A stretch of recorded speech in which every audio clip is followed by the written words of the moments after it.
All right, so today we're tackling a giant of philosophy, a thinker whose ideas have had a ripple effect through history. We're talking about Georg Wilhelm Friedrich Hegel. Hegel, yeah. Born in 1770, died in 1831. And, he's often called philosophy's ultimate system builder. System builder. So what does that even mean? Was he putting together furniture or something? Haha. No, not quite. But he did try to build a philosophical system. He aimed to create this incredibly comprehensive system of thought.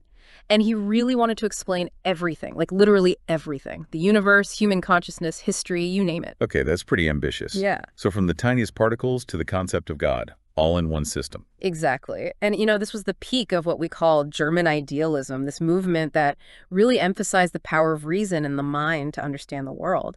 And it had a massive influence on later thinkers, especially Karl Marx, as you mentioned. Right, Marx. We'll get to that connection. But first, I got to ask, just how tough is it to actually read Hegel? Because I've heard some things. Well, let's just say he's not exactly known for his easy-to-read prose. Even Bertrand Russell, another brilliant philosopher, he once said that Hegel was the most difficult to understand among all the great philosophers. So yeah, buckle up. It's going to be a ride. A ride indeed. But that's why we're here, right? To unpack these complex ideas and make them, well, a little less intimidating. Exactly. So in this deep dive, we'll explore some of Hegel's most important works. We'll look at things like the Phenomenology of Spirit, the Science of Logic, his Encyclopedia of the Philosophical Sciences, and even dip into the elements of the philosophy of right. And, we're going to do our best to get to the heart of what he's saying without getting too lost in the jargon. Sounds like a plan. Yeah. So where do we even begin with a thinker as wide-ranging as Hegel? Well, a good place to start is by understanding the intellectual world he was part of. He's often placed within this lineage of German idealist philosophers, right? Thinkers like Fichte and Schelling, who are exploring the nature of consciousness and the relationship between mind and reality. But it's also crucial to remember his connection to the Romantic movement, which was happening in Germany at the time. Romanticism. So we're talking poetry, art, emotions, all that stuff. Yeah, exactly. And, the Romantics, they were pushing back against the very dry, very mechanistic ways of explaining the world that were popular during the Enlightenment. They were all about emphasizing the importance of individual experience, the role of the perceiving subject in shaping our understanding of reality. It's a perspective that was heavily influenced by Kant. So a shift away from just pure logic and towards the subjective experience. Precisely. It's about recognizing that the human mind, the individual's perspective, plays a crucial role in how we understand the world around us. And Hegel's own personal journey kind of reflects this blend of influences. Okay, tell me more about his personal journey. Well, he studied theology, religion, and he went to this university called the University of Tübingen, where he became close friends with the poet Hölderlin and, of course, the philosopher Schelling, who we already mentioned. So a theologian, a poet, and a philosopher walk into a bar. Sounds like the beginning of a joke. Maybe. But seriously, this was a time of intense intellectual and political upheaval, right? The French Revolution had just happened. Everyone was buzzing about freedom, equality, the potential for radical social change. And Hegel and his friends, they were completely caught up in all of this. So a young Hegel, already grappling with these big questions of faith and revolution. And how did those early passions shape his initial work? Well, during his time as a tutor in Switzerland and later in Frankfurt, he wrote a lot about Christianity. He penned pieces like The Life of Jesus and The Positivity of the Christian Religion. Sounds pretty traditional for a philosopher, at least for that time. Yeah, it might seem that way. But even in these early writings, you can see him wrestling with the human side of Jesus, the mystery of his divinity, and you start to see the roots of what would become his historical perspective, this idea that you can't truly understand something without understanding its place in history. Later on, he'd often use the term spirit instead of God.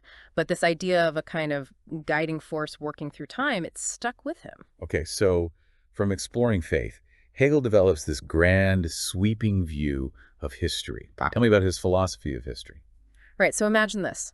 Hegel gives these lectures, later published as The Philosophy of History, and he basically lays out this vision where there's a divine intelligence guiding the course of human events. So God's in the driver's seat of history. You could say that, but he didn't see God as this distant, detached figure.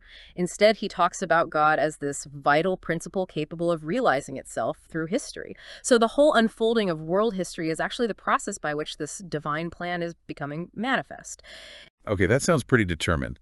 Like, is there any room for free will or chance in this view of history? Hegel was a big believer in what we call determinism.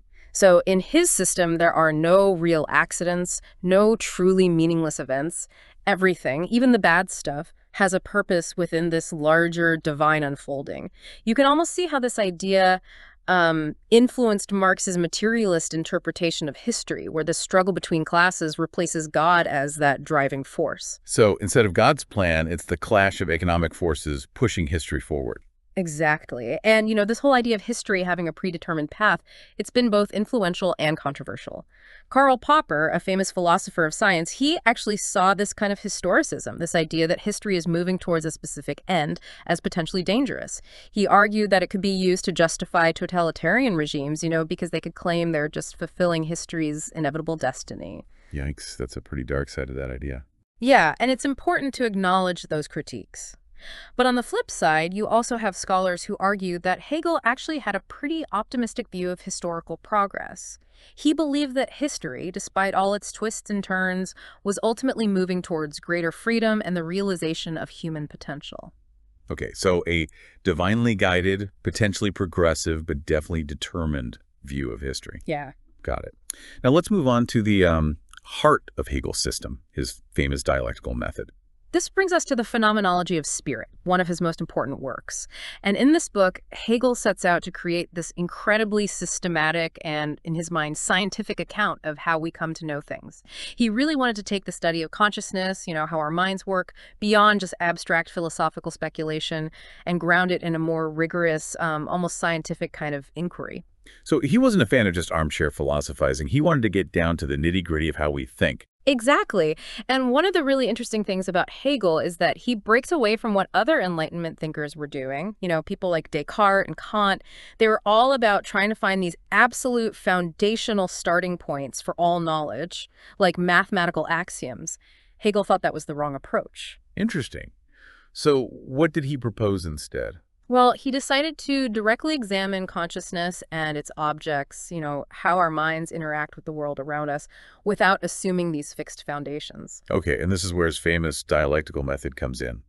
Most people have heard the phrase thesis, antithesis, synthesis.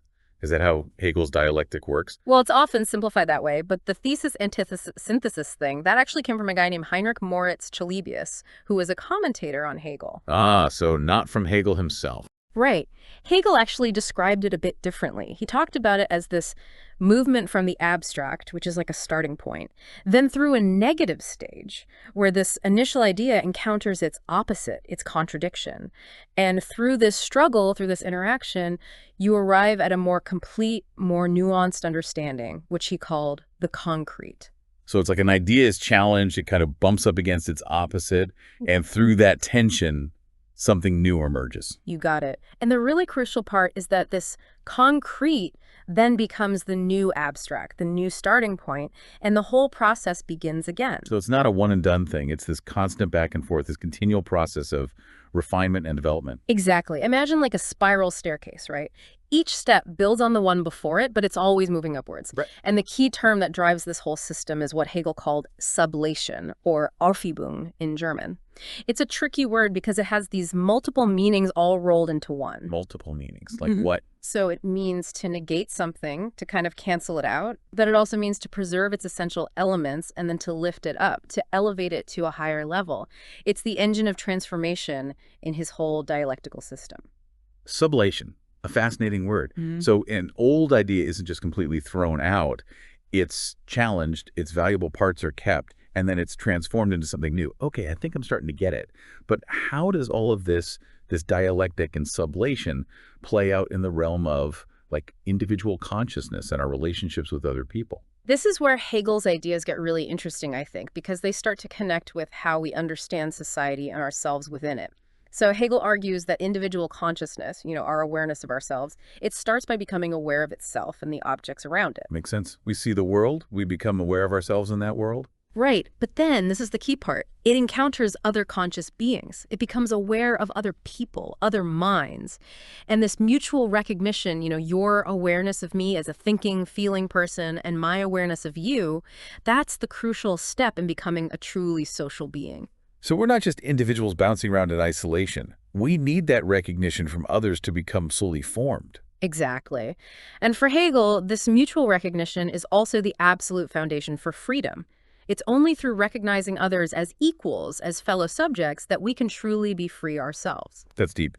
And to illustrate this whole process, he introduces this famous concept, the master-slave dialectic, right? Yes, the master-slave dialectic. Now, it's not about literal slavery, but rather a metaphor for this fundamental struggle for recognition between two individuals. It's like this primal encounter where each person is trying to assert their dominance, their independence over the other. So like a power struggle, a battle for who's on top. In a way, yes. But what Hegel shows is that this struggle actually reveals a deeper truth about human relationships. Okay, I'm intrigued. What happens in this dialectic? So you have these two individuals, and initially it seems like the master, the one who's dominant, has won. But what Hegel shows is that the master actually becomes dependent on the slave. They need the slave to do their work, to provide for them, to recognize them as master. Ah, so the seemingly powerful figure is actually reliant on the one they're dominating. Exactly. And this dependence, it actually prevents the master from achieving true independence and self-recognition. Meanwhile, the slave, through their labor, through the act of shaping the world around them, they start to realize that they have a kind of power too, the power to create and transform. So the one who seems powerless actually gains a different kind of agency through their actions. Precisely. And eventually, these contradictions within the master-slave relationship, they get sublated, remember that term, they get resolved, and this leads to a higher level of consciousness, what Hegel calls intersubjectivity. It's a state where both individuals recognize each other as equals, as free beings, and this forms the basis for a truly just and ethical society. So from this primal struggle emerges a shared understanding, a foundation for social harmony. That's a pretty powerful idea. It is. And you know, the phenomenology where he lays all of this out, it was actually just a prelude to his next big project, the science of logic. Okay, from the complexities of human relationships to the world of pure logic, how did those two connect for Hegel? Well, in the phenomenology, Hegel basically argues that our experience of the world is so deeply intertwined with our consciousness, with how our minds work, that reality itself is ultimately a product of mind. He's building on this idea from Kant called transcendental idealism, which says that our minds shape our experience of reality. But Hegel takes it even further. Even further, how so? He argues that the underlying structure of this mind-dependent reality is actually logical. So the science of logic becomes his attempt to uncover and understand this fundamental logical structure of the world that we, through our consciousness, are constantly interacting with and shaping. So the rules of logic aren't just in our heads. They're actually the building blocks of reality itself. Yeah, it's a pretty mind-bending concept. But that's Hegel for you. He was all about pushing the boundaries of thought. From the abstract world of logic, Hegel then turns his attention to the more practical realm of law and politics in his philosophy of right. So what did he have to say about how society should be structured? Well, in his Elements of the Philosophy of Right, Hegel really emphasizes the importance of law. He believed that a well-structured legal system was essential for preventing a society from descending into chaos or tyranny. He saw law as the foundation for individual freedom and for active participation in civic life. So law is a force for good, a way to ensure both order and individual liberty. Exactly. And within this framework of law, he identifies three key spheres of right. He calls them abstract right, morality, and ethical life. Okay, break those down for me. What does each of those mean? So abstract right, that's the most basic level. It's about non-interference, respecting other people's basic rights as individuals. Then you have morality, which is about the individual's internal sense of right and wrong, their conscience, and how that shapes their actions and their relationships with others. It's about intention, responsibility, and understanding the concept of the good. Okay, so abstract right is about external rules, and morality is about our internal compass. And what about ethical life? Ethical life, or Sittlichkeit in German, that's where things get really interesting. It's where Hegel brings together the individual subjective experience with the larger social structures they belong to. We're talking family, civil society, which he saw as the sphere of economic activity and individual needs, and ultimately, the state. So it's about how individuals find their place and express their freedom within the context of these larger social groups. Exactly. And for Hegel, the state, it's not just some necessary evil or just a bunch of individuals coming together. It's this higher entity, the synthesis of the universal, which is like the overarching principles of law and order, and the particular, which is the individual citizen with their own specific needs and desires. He famously said, what is reasonable is real, and what is real is reasonable. What is reasonable is real, and what is real is reasonable. That's a pretty dense statement. What did he mean by that? It gets to the heart of his whole system. He believed there's this deep connection between the realm of thought, the world of ideas, and the actual world we live in. What's rational should also be reflected in reality, and what exists in reality must have some underlying rationality to it. He saw the state as the embodiment of this principle, the place where individual freedom and the common good could be reconciled. And within this framework of ethical life, he also talks about the concept of the person needing an external sphere of freedom, right? Yes, he argued that the person, as a bearer of rights and responsibilities, needs a space, a framework within which to exercise those rights and fulfill those responsibilities. And this framework is provided by the state through laws and institutions that protect individual liberty and promote the common good. He also defined the good in this context as the unity of the general will, the shared values and goals of a society with the particular will of each individual citizen. It's a state of harmony, of realized freedom, where the individual's goals align with the broader good of the community. It's this delicate balance between individual and collective, personal freedom, and social responsibility. Exactly. And Hegel had some interesting things to say about public opinion too, especially in relation to achieving great things. He said that to be independent of public opinion is the first formal condition of achieving anything great or rational, whether in life or in science. So to truly innovate, to break new ground, you have to be willing to go against the grain, to challenge the status quo. Absolutely. He understood that true progress often requires thinking differently, defying conventional wisdom. He wasn't advocating for ignoring public opinion altogether, but recognizing that it can be fickle and sometimes even hinder genuine advancements in thought and action. He also had a bit of a critical take on the English concept of comfortable, didn't he? Yeah, he observed that for the English, comfortable seemed to be this constantly moving target, this infinite and inexhaustible pursuit. Once you achieve one level of comfort, you immediately start looking for the next and so on. It's like this endless cycle of desire and consumption that never quite leads to true satisfaction. Always striving for more, never fully content. It's a theme that resonates even today, right? Absolutely. And then there's that famous quote about the owl of Minerva, which really captures Hegel's view of philosophy's role in understanding the world. Remind me about the owl of Minerva. What did that symbolize for Hegel? So he wrote that the owl of Minerva takes flight only when the shades of night are gathering. Minerva, she was the Roman goddess of wisdom, and the owl is her symbol. And what Hegel meant by this is that philosophy, as this reflective way of thinking about the world, it only really comes to fully understand something after it's already happened, after it's matured and taken shape. It's like the owl, which only comes out at night when the day is over. So philosophy is more about looking back and making sense of what's already happened than trying to predict the future. Exactly. It's about comprehending the present and the past, uncovering the deeper meaning and patterns that have led us to where we are now. Okay, so that's Hegel's take on history, logic, and even politics. But he also had a lot to say about religion, right? Yes, religion was a central theme in his work, and he approached it from this really interesting perspective. In his lectures on the philosophy of religion, he makes it clear that he doesn't see philosophy's role as creating religion or replacing faith with reason. So not about converting people to atheism. Not at all. He actually saw religion as a fundamental aspect of the human spirit, something that philosophy should try to understand rather than replace. He believed that the philosophical study of religion was the highest form of philosophy because it integrated insights from all other areas of philosophical inquiry. So it's about exploring the nature of faith, understanding its role in human experience. Exactly. And he also delved into the relationship between reason and faith.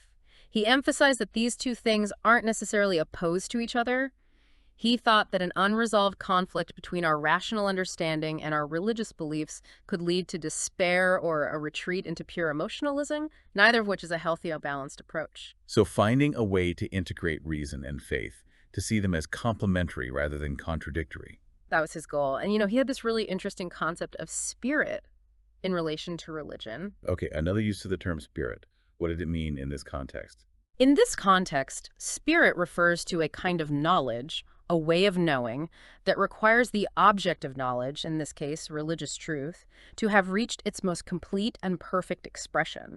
It's only by grasping the fullness of religious truth that spirit can become self-aware, can truly understand itself. He also saw what he called revealed religion, particularly Christianity, as the ultimate manifestation of God, where nothing is hidden or obscured from human understanding. So through revealed religion, we gain access to the full truth of the divine. That was his idea. And he also talked about faith itself, the nature of belief. He didn't see faith as something that could ultimately rely on external things like miracles or unquestionable authority. Those things might be initial starting points, but true faith, for Hegel, had to be grounded in the human spirit itself. He even talked about immediate faith as the witness of the spirit to the spirit, suggesting this direct internal connection between the human and the divine. It sounds like he drew on a lot of different religious traditions in his lectures on this topic. Oh, absolutely. He talked about everything from the Gala and Gaga tribes' treatment of their sick and elderly to beliefs surrounding the death of a high priest in various cultures. He discussed the concept of Brahma in Indian philosophy, even engaging with the interpretations of thinkers like James Mill and offering his own counterarguments. He touched on the idea of God as absolutely undetermined in some traditions, the ancient Roman worship of Mithra, and the Islamic conception of God as this infinite power transcending the multiplicity of the world, which he called the religion of sublimity. That's incredibly broad. He was really looking at the whole spectrum of religious thought, trying to understand its underlying patterns and expressions. Exactly. And he even compared the discovery of Sanskrit, this ancient Indian language, to the discovery of a new continent, highlighting what he saw as historical connections between the Germanic and Indian peoples. He was fascinated by these connections and saw them as evidence of the deep unity of human thought across cultures and historical periods. He also made a distinction between the philosophical perspective on truth, which he summed up as God and only God is the truth, and the perspective of religion, while still acknowledging that they both ultimately point towards the same thing. So philosophy and religion, different paths, but with a shared destination, a shared ultimate truth. You could say that. And he famously described India as this land of longing, filled with wonders and ancient wisdom that had captivated people's imaginations throughout history. It's a land, he said, that had attracted the desires and aspirations of countless individuals seeking deeper meaning and understanding. Okay, so we've covered a lot of ground here. History, logic, politics, religion. It's clear that Hegel was a thinker of incredible breadth and depth. Looking back, what would you say is his most lasting legacy? How did he influence the thinkers who came after him? His influence is undeniable. Especially in the 19th and 20th centuries, his impact on philosophy was huge, particularly within British idealism and across European thought. You can see his ideas at work in thinkers like Nietzsche, whose concept of master-slave morality directly echoes Hegel's dialectic. And Martin Buber, his influential book, I and Thou, which explores the nature of relationships, it also draws heavily on that Hegelian idea of mutual recognition. Even Simone de Beauvoir, in her groundbreaking work, The Second Sex, she uses Hegelian concepts to analyze the dynamics of power and identity between men and women. And Karl Jaspers, he developed this idea of loving struggle, which is about how individuals can grow and develop through challenging but ultimately constructive interactions with others, a concept that's deeply rooted in Hegel's thinking. So his ideas about consciousness, relationships, the unfolding of history, they've had a lasting impact. But you also mentioned that his direct influence might have diminished somewhat in more recent times. Yeah, in the 21st century, with the decline of Marxist thought and the shifts in the intellectual landscape after the fall of communism, Hegel's explicit influence has maybe become less prominent. However, I think there's a potential for a resurgence of interest in his work, especially his ideas about consciousness and social relations. What do you think that is? Well, in a world that's increasingly dominated by technology and these very reductionist explanations of human behavior, I think people are looking for more nuanced ways of understanding themselves and their place in society. And Hegel's ideas about the complexities of consciousness, the importance of mutual recognition, and the ethical dimensions of social life, they offer a really valuable framework for navigating those questions. Makes sense. And he certainly left behind some incredibly memorable and thought-provoking quotes. He did. One that always sticks with me is, life has value only when it has something valuable as its object. It's a reminder that what we choose to focus on, what we dedicate our time and energy to, ultimately shapes the meaning and value of our lives. He also had this wonderfully grounded observation about reading the newspaper. He called it the morning prayer of the realist. It's a way of emphasizing the importance of engaging with the concrete world, the actual events and developments happening around us. It's about grounding our thoughts and ideas in reality, not getting lost in abstractions. Precisely. And he also said something really insightful about limitations. To be aware of a limitation is already to be beyond it. It highlights the power of acknowledging our constraints, of recognizing the boundaries of our knowledge and abilities. This awareness, he suggests, can actually be a source of freedom and growth.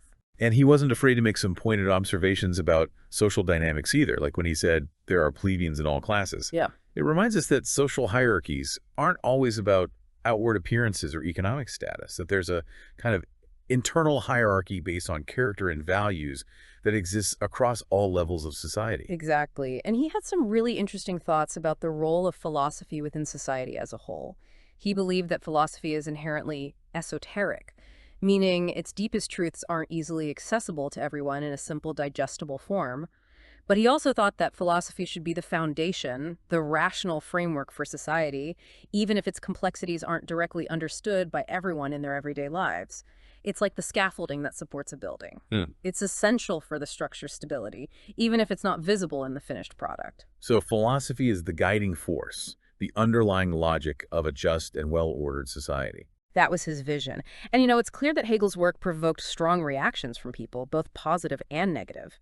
Some saw him as this brilliant synthesizer, someone who brought together all of human knowledge into a coherent system. Others saw him as a dangerous ideologue, someone whose ideas could be used to justify oppression. The range of interpretations and critiques is vast and continues to this day. It's a testament to the enduring power and complexity of his thought. A complex figure who continues to challenge and inspire. So, as we wrap up this deep dive, what are the key takeaways you think our listeners should keep in mind about Hegel? Okay, so even though Hegel can be really tough to grasp, his ideas offer these incredibly valuable perspectives on some of the most fundamental questions we face as human beings. The nature of consciousness, the meaning of history, the structure of society, the very fabric of reality. His dialectical method, this idea of ideas clashing and evolving through conflict, it's a powerful tool for understanding change and development in any area of life. And for our listener, who's all about gaining knowledge efficiently and thoroughly, how can engaging with Hegel's ideas be a shortcut to deeper understanding? By understanding Hegel's core concepts, you can start to see the world differently. His dialectical method encourages you to look for underlying tensions, contradictions, the forces that drive change. Whether you're studying history, analyzing social trends, or just trying to understand your own beliefs, this way of thinking can lead to those aha moments where you see connections you hadn't noticed before. So it's like a mental toolkit for unpacking complex issues, for seeing the world in a more nuanced and dynamic way. Exactly. And one of the most powerful aha moments you might have when studying Hegel is recognizing how, in his view, historical progress actually emerges from the interplay of opposing forces. It's what he called the cunning of reason, this idea that even conflict and struggle can ultimately contribute to a greater good. It's a perspective that can offer both hope and a sense of meaning, even in the face of challenges and setbacks. And with that, we come to our final thought for today. Hegel famously said, "Life has value only when it has something valuable as its object." So we'll leave you with this question. What are the valuable objects in your life? What are the goals, the pursuits, the relationships that give your life meaning and purpose? And how might this Hegelian perspective, this focus on value and meaning, shape your own deep dives into knowledge, experience, and the search for truth? Thanks for joining us for this deep dive into the complex and fascinating world of Hegel. Guys, see you in another podcast. Don't forget to subscribe to our channel.